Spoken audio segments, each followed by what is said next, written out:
श्रावण महीने की एकादशी के दिन गंगा के जल में मात्र 7 बेलपत्री डालकर जो नंदीश्वर भगवान अर्थात जो शंकर जी के शिवलिंग के सामने नंदी होता है, उस नंदी के चरण पर गंगा का जल चढ़ाकर बेलपत्री शिव पर समर्पित कर देता है, उसके घर में रुपया रुकना चालू हो जाता है। फिर वो गलत जगह पर नहीं जाता, गलत स्थान पर वो धन जाएगा ही नहीं।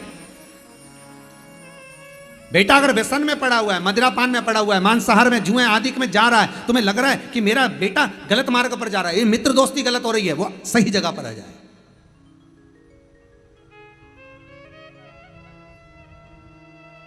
करना है एकादशी। कई लोग इसको धन के लिए भी करते हैं, संपदा के लिए। संपदा के लिए अर्थात जिसका व्यापार नहीं चलता, जिसके घर में पैसा नहीं आता, या नौकरी नहीं लग रही, या सर्विस नहीं लग रही, आप अप्लाई कर रहे हो, जगह जगह जाकर इंटरव्यू भी दे रहे हो और पैसा नहीं आता, तो उसके लिए भी प्रयास किया जाता है। पर उसके लिए यहाँ पर जो धन के लिए करते हैं, उसके लिए विष्णुपदी के लिए करते हैं। मतलब जैसे गंगा के जल में तुलसी के 11 पत्ते डाले जाते हैं। कितने पत्ते डालते हैं? 11 तुलसी के पत्ते डालते हैं, और उसको किसी भी नारायण के मंदिर में, राम कृष्ण शिव शंकर नहीं, राम कृष्ण भगवान विष्णु दत्त आदि जितने नारायण के मंदिर हैं, उस मंदिर में किसी भी पात्र में, एक छोटे से पात्र में उसको भरकर रखी आते हैं महाराज। उससे भी जॉब सर्विस नौकरी में सफलता प्राप्त हो जाती है, परंतु वो भी एकादशी को ही होता है। कुछ देर तक पात्र को रखा जाता है, फिर वही पात्र का जल किसी भी वृक्ष के नीचे डाल दिया जाता है, उससे भी नौकरी के लिए फायदा मिलता है। गंगा का जल कोई साधारण नहीं। भागीरथ बाबा तब साधना में लगे तो उनका हृदय चित्त वृत्ति मन बाबा में लगे। देवराज ने मन लगाया नहीं, और नहीं लगाया, इसके बाद भी बाबा की करुणा देखी कितनी हुई कि मरा, प्राण छूटे तो शिवधाम मिल गया। और उसके बाद भी बाबा की कितनी कृपा कि शिवधाम में भी जाने के बाद भगवान शंकर की सेवा में तल्ली। शिव महापुराण की कथा कहती है, एक बिंदुक नाम का ब्राह्मण था जिसकी धर्मपत्नी का नाम चंचुला देवी था।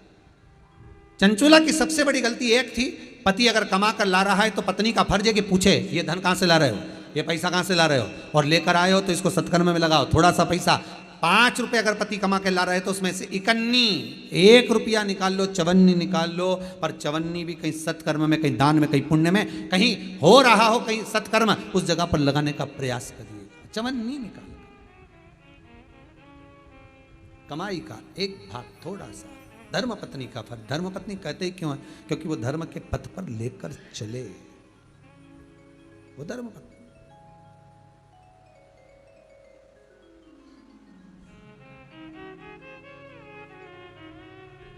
पैसा धन ज्यादा आने लगे तो पत्नी को कहना चाहिए कि देखो थोड़ा बहुत मेरा मन है, शिव महापुराण की कथा हो जाए, या फिर कहीं सत्कर्म में लग जाए, कहीं ब्राह्मण भोज, साधु भोज, सन्यासी भोज, गुरु जन में, संत जन में, साधु जन में, तपस्वी जन में कहीं लग जाए।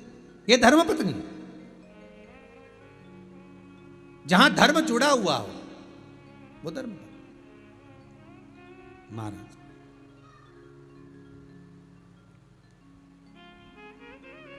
चंचुला देवी ने पूछा नहीं, पति आ रहा था धन चुरा कर लेकर, पानी में गिर गया, मर गया, प्राण छूट गया।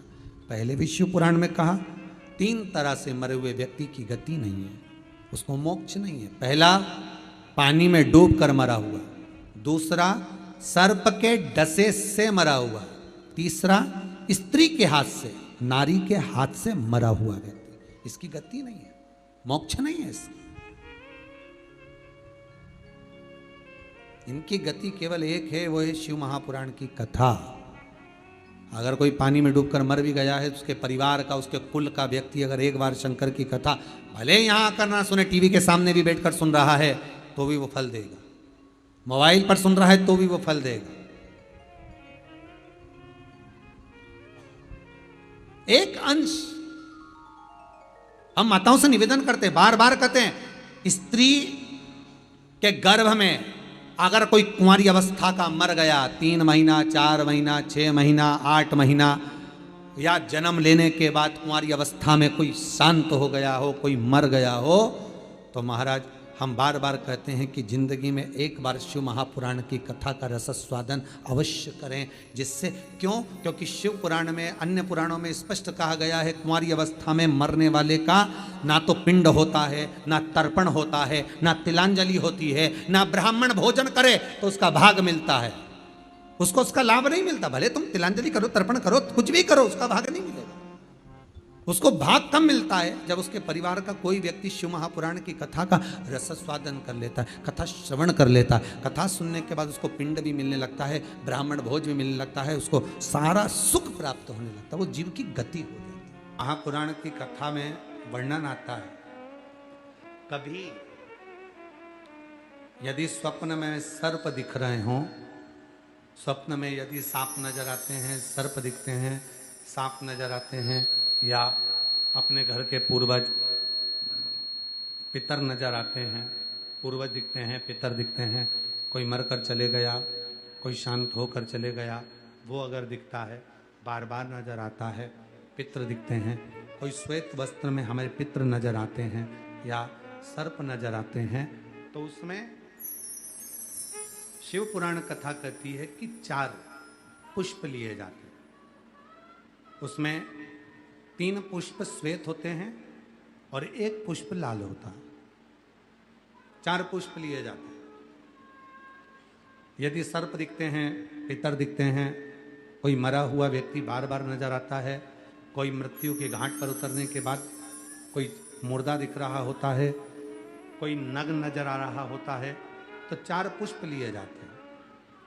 3 पुष्प होते हैं उसमें सफेद और 1 पुष्प होता है लाल।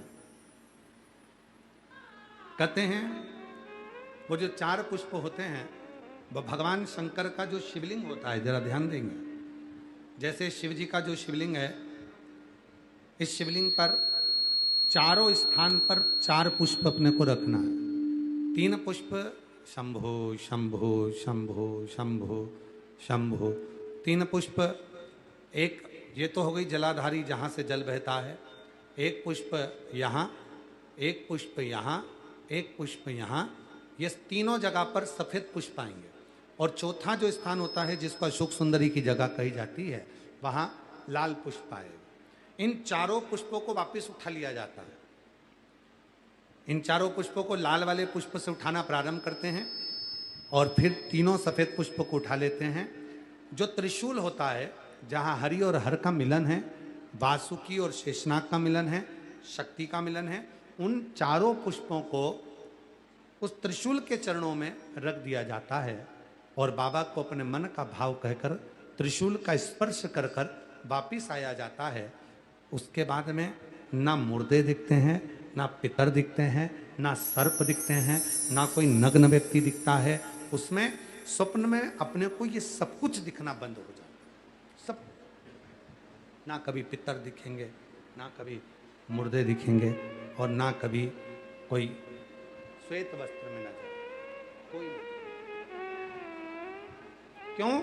क्योंकि हरि और हर के मिलन का बिंदु है त्रिशूल।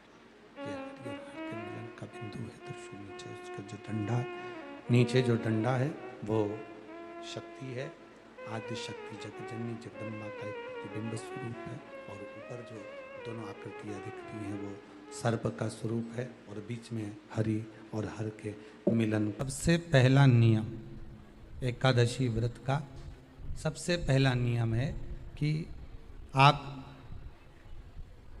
जिस दिन व्रत करो उसके 1 दिन पहले भक्ति का संचार इस हृदय में कर लो। भक्ति का संचार इस हृदय में कर लीजिए। जिस दिन आप व्रत करो, जैसे एकादशी का व्रत कर रहे हो, तो 10वीं के दिन शाम का समय जब आवे, रात्रि जब होने लगे, शाम का समय आवे, और रात्रि का आप जब भोजन ग्रहण करो, तो उस भोजन में कोई ऐसा पदार्थ ग्रहण मत करिए जिस पदार्थ के कारण आपकी एकादशी बिगड़ जाए।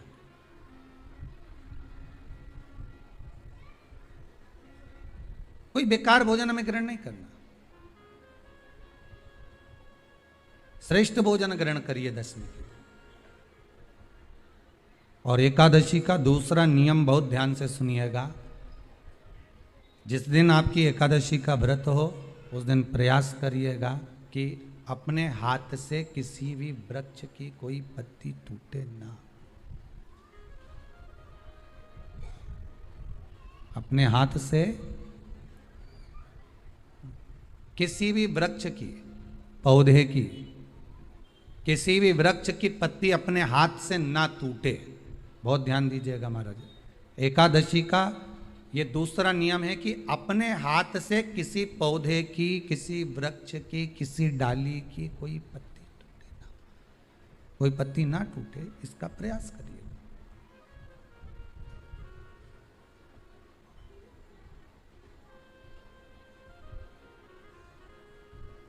कितना सुंदर व्याख्यान कहा है, कितना सुंदर वर्णन है महाराज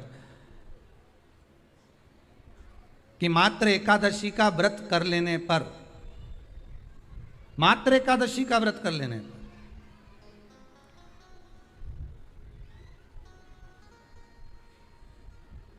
जो पूर्व में किया गया हमारा पाप कर्म है, हमने किसी जीव की हत्या करी है, हमने किसी को कष्ट प्रदान करा है, हमने किसी को अपशब्द कहा है, हमने किसी को ताने दिए, हमने किसी को आड़ा टेढ़ा कहा है, हमने किसी को गालियां दे दी है, मात्र एकादशी का व्रत ही कर लेने पर ये सारे जो दोष हैं वो समाप्त हो जाते हैं।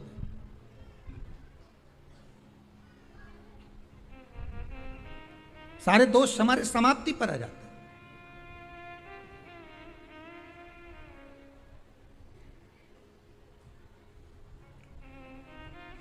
अब एक विचार करिएगा थोड़ा सा अपने मन में, अपने चित्त में, अपनी वृत्ति में एक बात उतारिएगा। एक अपने मन में एक बात को उतार कर रखिएगा कि आप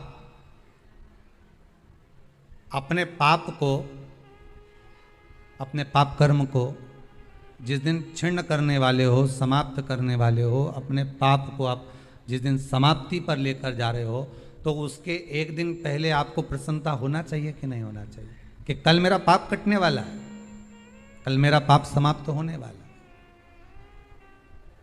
जो मैंने पाप कर्म करा है वो समाप्त होगा, जो मैंने पाप कर्म करा है वो कल समाप्त हो जाएगा। तो एक दिन पहले आपके चेहरे पर प्रसन्नता हो कि ना हो?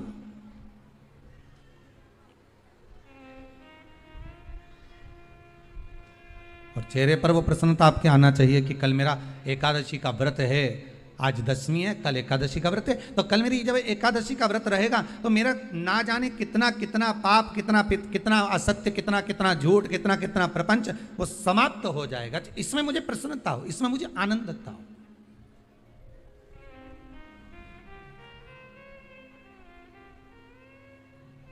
तो क्या कहा गया कि प्रयास करिएगा कि एकादशी के दिन कोई वृक्ष की, कोई डाली की, कोई कोपल की कोई पत्ती ना तोड़ी जाए।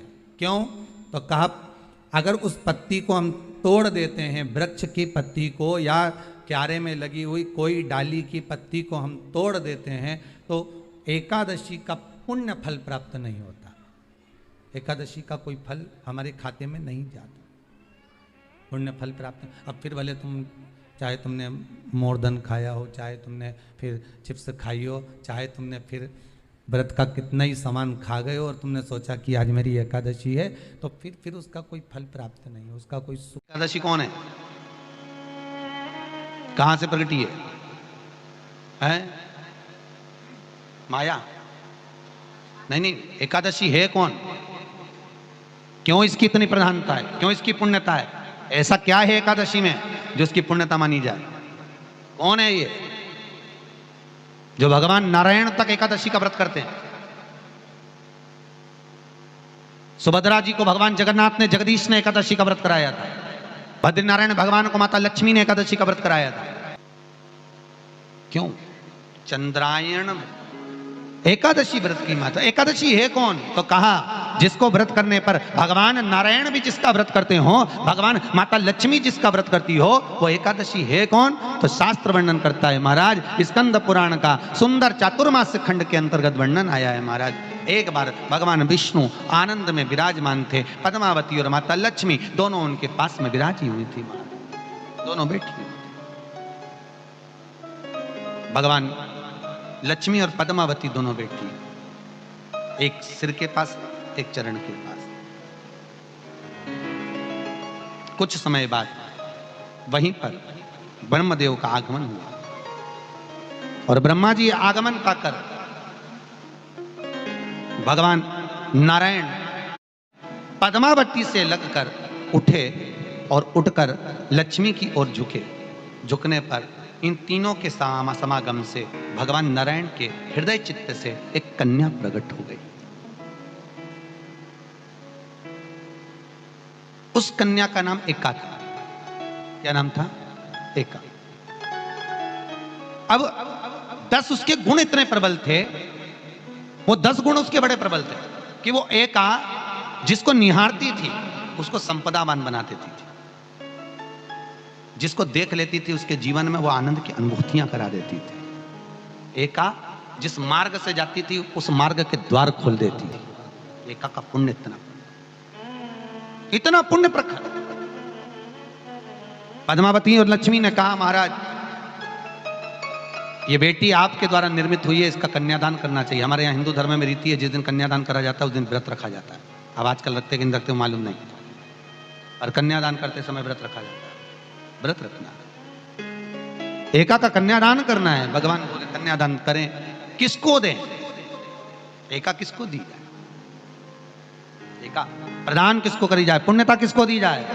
भगवान नारायण ने उसी समय लक्ष्मी और पद्मा से पूछा, तुम बताओ। पद्मा लक्ष्मी दोनों एका से पूछी, एका बताओ इसका पुण्य हम आपका हस्त कमल आपको प्रदान किसको करें, हम किसको दें? एका कहती है पिताजी, भगवान से कहती है नाथ कृपा करिएगा, मेरे को अगर प्रदान करना चाहती हो, अगर मुझे देना चाहते हो तो एक काम करो, एक काम करो। यदि आप देना चाहते हो तो भगवान एक काम, माता ने कहा कि पिताजी अगर कुछ देना चाहते हो तो ऐसी कृपा करो, संसार के मनुष्य अगर मृत्यु लोक में आकर के अंदर 2 एकादशी का भी पुण्य भाग अगर ग्रहण करते हैं तो ये एका उनकी होती है और वैकुंठ का राह खोल देती है। इनके जाने से पहले अगर मैं प्रवेश करती हुई जाऊंगी और इनके मार्ग को सुलभ बनाती हुई जाऊंगी। वो एका 10 गुण के कारण एकादशी। मानव की देह, मनुष्य का शरीर, ये भी नहीं आ रही है।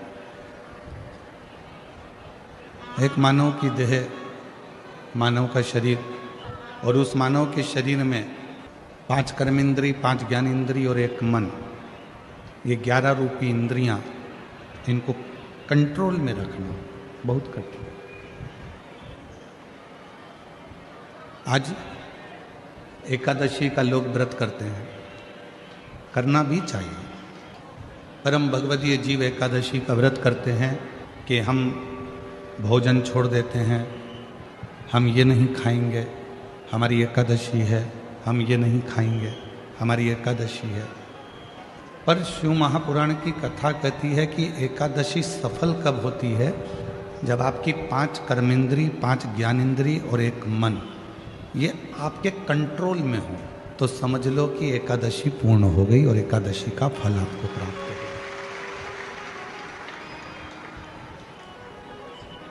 अब हमारी इंद्रियां हमारे कंट्रोल में नहीं है।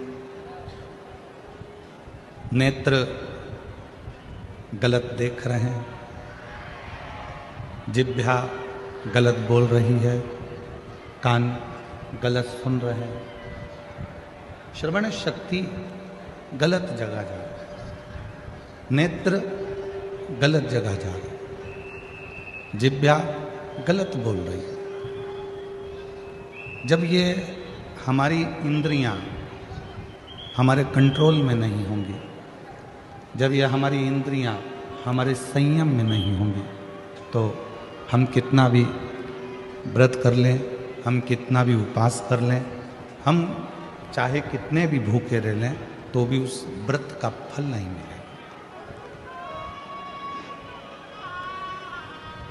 व्रत का फल कब मिलता है? जब हमारी इंद्रियां हमारे काबू में हो। कि नेत्र दिए रे तूने दाता बन के, नेत्र दिए रे तूने दाता और कभी नहीं दरस कियो, दयालु मैंने अवगुण बहुत कियो, अवगुण बहुत कियो, दयालु मैंने अवगुण बहुत कियो। और मुख तो दिया रे तूने दाता बन के, मुख तो दिया रे तूने दाता बन के, कभी नहीं भजन कियो, दयालु मैंने अवगुण बहुत कियो, कभी नहीं